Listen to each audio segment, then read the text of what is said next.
जय हिंद एवरीवन, स्वागत है आपका हमारे channel Indian defence news Hindi में। हमने हाल ही में एक वीडियो बनाई थी जहां पर हमने कहा था कि राफेल और SU-57 दोनों अलग अलग प्रोग्राम हैं, इनको एक साथ जोड़ने की गलती हम नहीं कर सकते। और ये चीज़ बाद में डिफेंस सोर्सेज की तरफ से एक्नॉलेज भी करी गई। उन्होंने कहा कि MRFA में SU-57 का कोई लेना देना नहीं है, ये एक पैरेलल प्रोग्राम है जो अलग से एग्जीक्यूट किया जाएगा। और इसी बीच एक बड़ी रिपोर्ट हमें देखने को मिली है जहाँ पर द इंडियन एक्सप्रेस की बात माने तो इस समय हिंदुस्तान एरोनॉटिक्स लिमिटेड जो रशियन ऑफर आया है SU-57 जेट का, इसमें जो कॉस्ट है इसका इंतजार कर रही है। जैसा जो इवैल्यूएशन लेटर है इसका वेट HAL की तरफ से किया जा रहा है, जहाँ पर कॉस्ट और दूसरी चीज़ें जो हैं इनकी जो निर्धारण है वो रूस की तरफ से किया जाएगा और फिर वो भारत को सबमिट किया जाएगा और भारत उसके अध्ययन के बाद ही डिसाइड कर पाएगा कि डील के नंबर्स कितने होंगे और कब तक इसको फाइनलाइज किया जाना है। हालांकि इस पॉइंट ऑफ टाइम पे बात करें तो अभी यहाँ पर कुछ नई चीज़ें देखने को मिली हैं जो स्पष्ट कर रही हैं कि डील तो हो सकती है, लेकिन कुछ हर्डल्स भी है जिन्हें जितनी जल्दी रूस क्लियर कर ले वो उनके लिए अच्छा होगा। तो इस वीडियो में हम इसी को डिस्कस करने वाले हैं।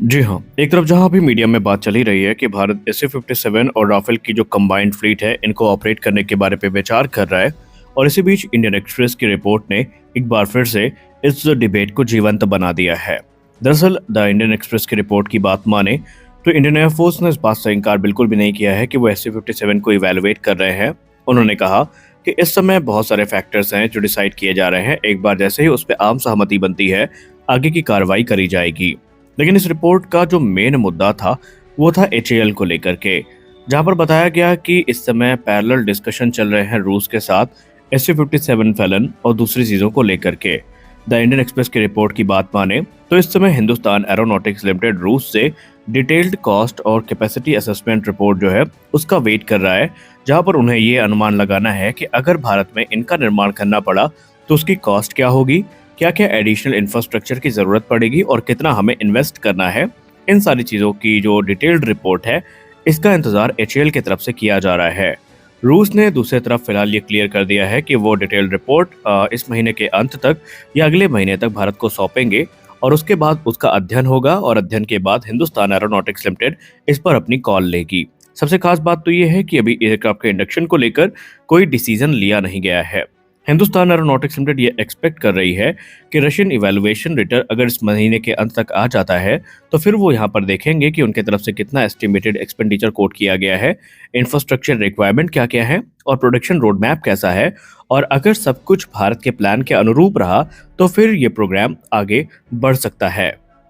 ये मूव ऐसे समय पर आया है जब इंडियन एयरफोर्स ऑलरेडी घटती स्क्वाड्रन की क्षमता से परेशान है और हम उसी की पूर्ति के लिए या एक इमरजेंसी प्रोक्योरमेंट प्लान के अंतर्गत जो MRFA है उसको आगे बढ़ा रहे हैं। लेकिन हम ये भी जानते हैं कि भारतीय वायुसेना की इच्छा है कि एक कंबाइंड फ्लीट को ऑपरेट किया जाए जो कि SU-57 और राफेल की है, तब तक जब तक कि तेजस मार्क 2 और RAM का सर्विस में आ नहीं जाते। देखिए, अगर हम SU-57 के कॉन्टेक्स्ट की बात करें तो ये अभी भी एक फोर्स मल्टीप्लायर के तौर पर देखा जा रहा है, जहां पर इसको डीप स्ट्राइक मिशन में जो इंडियन एयरफोर्स है वो यूज करना चाहती है। और अभी तक जो रिपोर्ट बता रही है उस हिसाब से ऑलरेडी रशिया की एक टेक्निकल टीम भारत का दौरा कर चुकी है, जहां पर उन्होंने HAL के एग्जिस्टिंग एरोस्पेस मैन्युफैक्चरिंग इंफ्रास्ट्रक्चर का अध्ययन किया है, उसको इवेलुएट किया है और उसी के आधार पर उन्होंने अपनी जो एक रिपोर्ट है उसको तैयार करी है। दरअसल रशियन इंजीनियर्स की जो रिपोर्ट आई थी पहले उसमें बताया गया था इंडियन ऑफिशियल्स को कि तकरीबन 50% से ज़्यादा जो इंफ्रास्ट्रक्चर रिक्वायर्ड है SU-57 फैलन के लिए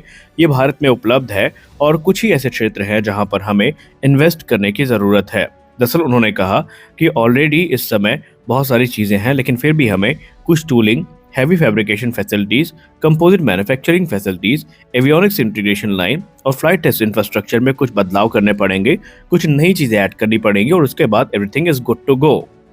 रशियन डेलीगेशन ने बाकायदा हिंदुस्तान एरोनॉटिक्स लिमिटेड के साथ अपने पूर्व के अनुभवों के आधार पर यह भी कहा कि अगर भारत SU-57 निर्माण के लिए राजी होता है तो कम से कम इन्वेस्टमेंट में ये काम शुरू करी जा सकती है, जहां पर भारत की जरूरतें तो पूरी होंगी ही होगी, लेकिन आने वाले भविष्य में रूस के भी जो एक्सपोर्ट ऑर्डर है SU-57 को लेकर के वो यहाँ से केटर किए जा सकते हैं। देखिए, स्पष्ट है कि भारत के पास अगर हम 5th जनरेशन फाइटर एयरक्राफ्ट के ऑप्शन की बात करें तो सिर्फ अभी SU-57 ही अवेलेबल है। F-35 की बात हम इसलिए नहीं कर सकते क्योंकि अभी तक कोई फॉर्मल ऑफर आज तक इसका आया नहीं है, और ऐसे में रिपोर्ट इंगित करती है कि भारतीय वायुसेना तकरीबन 60 एयरक्राफ्ट को लेकर के गंभीर है और अगर खरीद होती है तो इन्हीं 60 एयरक्राफ्ट की होगी। अब देखना इंटरेस्टिंग होगा कि क्या सिर्फ 60 एयरक्राफ्ट के लिए रूस की तरफ से जो टीओटी की बात करी गई है, लोकल मैन्युफैक्चरिंग की बात करी गई है, ये कह सकते हैं प्रैक्टिकल रूप लेता भी है ये प्रपोजल या नहीं। आपकी वैसे क्या राय है? क्या रूस सिर्फ 60 एयरक्राफ्ट के लिए अगर डील होती है तो लोकल मैन्युफैक्चरिंग के लिए मानेगा? और क्या भारत को SU-57 के साथ जाना चाहिए? आप अपनी राय जरूर दें। मिलते हैं अगले वीडियो में, तब तक के लिए जय हिंद।